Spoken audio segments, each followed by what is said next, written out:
So hi guys, welcome back to my channel. This auto journey official. తెలుసుగా, నేను Srikanth. So మొత్తానికి అయితే చాలా రోజుల తర్వాత 10-12 రోజుల తర్వాత మళ్ళీ అయితే మార్కెట్కి వచ్చినాం అనమాట కూరగాయలు తీసుకోనికే. మా ఆవిడ లోపల పోయింది, నేను బయటకు వచ్చినాను.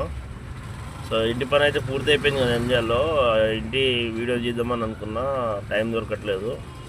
సో మొత్తానికి అయితే ఈరోజు మార్కెట్కి వచ్చాము కూరగాయలు తీసుకోవడానికి. అంటే ఒక్కరోజైనా మార్కెట్లో కూరగాయలు అమ్మినామనుకో కనీసం ఒక 1000 రూపాయలు 2000 వస్తాయి కదా గాయస్. ఇద్దరం, నేను ఆటోకి వెళ్ళట్లే, తను అసలు పనికి వెళ్ళట్లేదు. అసలు ఇబ్బంది అయిపోయింది ఎన్ని రోజులు. సో మా వాడైతే ఎట్లా చూసిరా ఏమేమో చెప్తుండో మా అమ్మ గురించి అని చెప్పి. సో మొత్తానికి అయితే ఇట్లా వచ్చినాం అనమాట.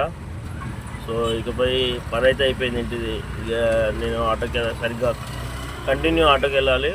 తనకి ఇక్కడ కూరగాయలు అమ్మాలని అనుకుంటుంది, కానీ అక్కడికి వెళ్ళిన తర్వాత ఏమో అమ్మలేని పరిస్థితి.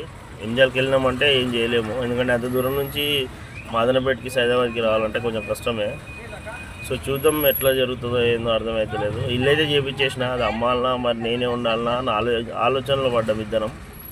సో మొత్తానికైతే ఇప్పుడు నందనంలో ఉంటున్నా. నిన్న నైట్ వచ్చిన అనమాట.